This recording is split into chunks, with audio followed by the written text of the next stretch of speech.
SIG-23, 1 December 2020. This is the first of, 4 or 5, maybe 6, I'm not sure. So, from FortObserver.com, this is the low intensity conflict in sound. Armed anti-fascists assemble outside officer's home. Approximately a dozen armed leftists joined an assembly of black bloc anti-fascists outside the home of Detective Jeremy Brown, the officer who allegedly shot Kevin Peterson during a recent drug bust in Vancouver, Washington. The group is outfitted with batons, mace, pump shotguns, AR-15 pattern semi-automatic rifles, and body armor. Vancouver police arrested one anti-fascist for allegedly brandishing his firearm at a woman nearby. Observers note, the presence of armed leftists at protests and riots have been steadily growing over the past few months. Their presence in Vancouver over the weekend is significant because it was during the day and at a police officer's home. Until recently, armed personnel usually accompanied other leftists during actions typically held at night. In Atlanta last week, armed leftists allegedly set up checkpoints during the day to block street access to right-wing groups holding a Stop the Steal rally. We will likely see more overt daytime gatherings of armed leftist groups moving forward. Remember, it was Kamala Harris who said that it's imperative that these kinds of actions continue. Don't look at me. She said it, not me. Far left preparing for December disruption. The Revolutionary Abolitionist Movement, or RAM, is calling for a week of disruptions across the country from 3 December to 10 December to avenge the death of Michael Reinl. calling for support for the event, the base. Remember, the anti-fascists in New York, or someplace in the Northeast, I believe it was New York, adopted the base, as their nickname, their name, whatever, for their particular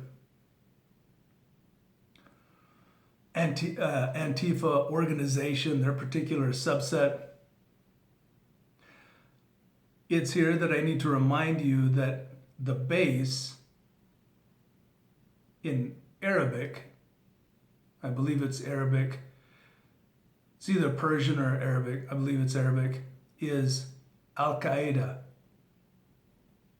So what we have is Antifa as American Al-Qaeda, the base, operating in the United States fairly with impunity.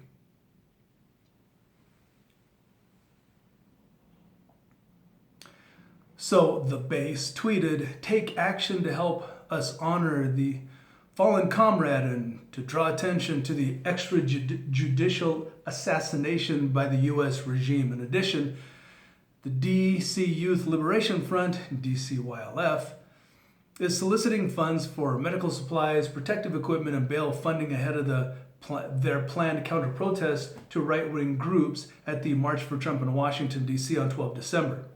They are specifically preparing for counteraction against the Proud Boys.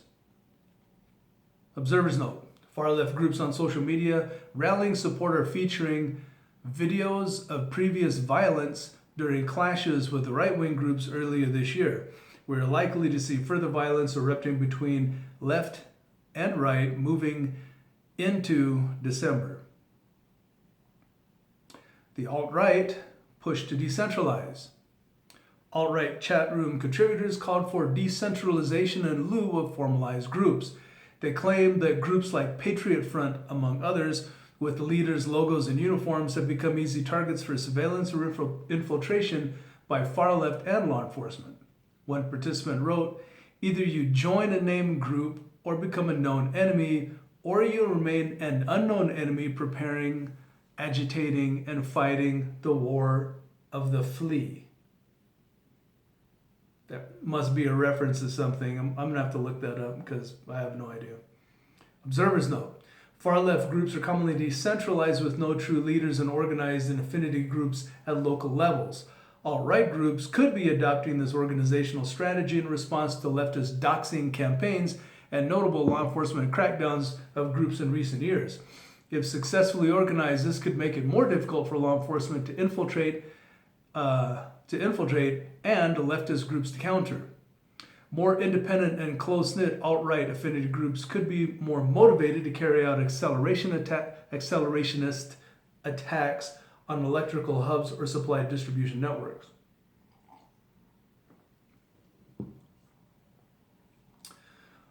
Leftist mobile kitchen attacked in Portland. According to reports, an unknown group attacked a mobile kitchen that typically supports protesters and rioters. At least one of a dozen suspects involved was armed, but it was unclear which group was responsible for the attack on another leftist group. Observers note, leftist groups are claiming that the recent attack was perpetrated by the Proud Boys. While possible, they have not observed any right-wing group, including the Proud Boys, take responsibility for the attack. The attack does track with the escalating level of violence between the left and the right. Upcoming event calendar. 3 to 10 December, Avenge Michael Rhino from RAM, New York City. I was right, it was New York. The base, Al-Qaeda, American Al-Qaeda, which is Antifa. Oh, and this is supposed to be December 3 through 10, a nationwide occurrence. 5 December, BLM Antifa quote-unquote soup drive. Hosted by BLM Antifa in Charleston, South Carolina. 7 December, No More Pigs, the They Them Collective, Washington, D.C. 12 December, March for Trump, Washington, D.C. That's it for Observer. Next, this is from, I believe, this is from Front Page Mag. Black nationalist attacked random white family with machete. Tuesday, December 1, 2020. Daniel Greenfield, that's the author of the article I'm about to read. Number 1, Black Hebrew Israelites are not Jews. They're a racist and anti-Semitic hate group that preaches hatred of white people whose members carried out 2 recent murderous attacks against Jews in New York and New Jersey. They were also responsible for the ugly hate in the Covington incident, even as the New York Times and Washington Post defended the racist hate group and whitewashed their ugly track record. Number 2, these attacks were made possible by pressure from Democrats, including Senator Cory Booker and Senator Kamala Harris, not to have the FBI monitor, quote, black identity extremists. There are some groups that are simply verboten to do anything with in this country. Number 3, why the widespread backing for black nationalist groups by governments, corporations, and major nonprofits has led to an upsurge of black nationalist activity beyond Black Lives Matter, including harassment of homeowners by Moorish sovereign citizens, and this latest Black Hebrew Israelite killing. Edgecombe County deputies say hate crime charges are possible. I love that. Are possible. In a machete attack on Friday. The attack happened Friday around 9 a.m. at a house on Carr Farm Road in Macclesfield. According to deputies, the suspect, identified as Carlos Antonio Washington, was waiting behind the couple's house and attacked the homeowner once the victim went inside the house. Deputies said the homeowner fought the suspect off momentarily and deflected the machete. The homeowner's wife came out with a gun and shot at Washington, ending the attack. Too bad she didn't fucking kill him. This attack might lead to hate crime charges because it was senseless, and there are allegations that Washington targeted a random white family. Ooh. Deputies say federal hate crime charges are possible as the suspect is a black Hebrew Israelite who attacked a white family at random. The Anti-Defamation League said there are many sects. Some are considered extremist and are outspoken anti-Semites and racists. They're unrelated to the Jewish faith. Meanwhile, Democrats and their media continue to resist monitoring black nationalist hate groups.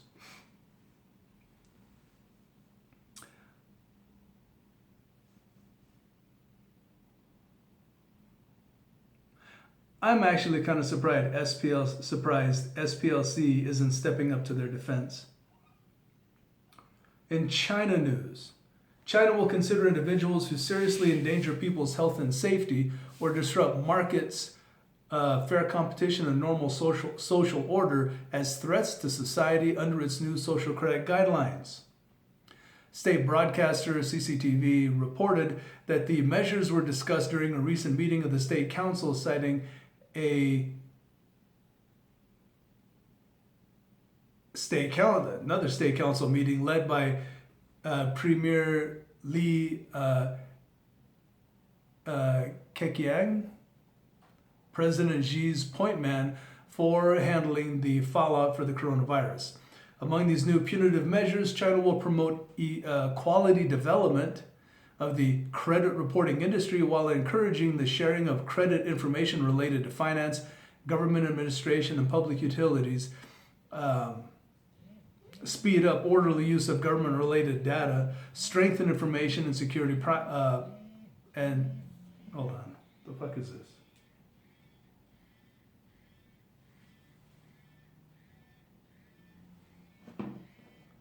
All right. There we go.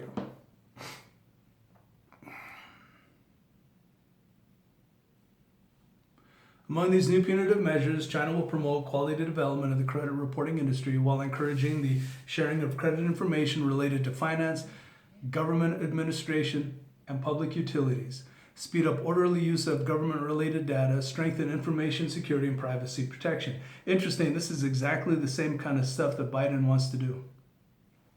Wonder where he got the inspiration. The meeting, chaired by Premier Li Keqiang, on Wednesday decided on measures to refine the bad faith deterrent mechanism to promote the orderly and healthy development of the social credit system. The principles include adhering to laws and regulations, protecting rights and interests, taking a prudent and appropriate approach, and implementing list-based management. The scope and procedures of credit information shall be formulated in a science-based way, while those for sharing credit information shall be standardized, the meeting said. For those who aren't familiar with it, Fox News explains that China's social credit system is a government program being implemented by the People's Republic of China to regulate its citizens' behavior based on a point system. Citizens with higher scores have an easier time of getting bank loans, free medical checkups, and discounts on heating. Points have been deducted for traffic violations, selling faulty products, or defaulting on loan payments. In some cases, people with bad social credit scores have been barred from buying airline or train tickets. Other interactions, including smoking in non-smoking areas, along with buying or playing too many video games, according to various media reports. So, if you're involved with any of those things, you get bad social credit. And remember, this is what Biden wants to implement. Find it for yourself. I read it and I thought, well, he knows who his masters are. Well, for the short time that he'll supposedly be president before they depose him under the 25th Amendment, and Harris steps in. So, that's it for right now. 623 out.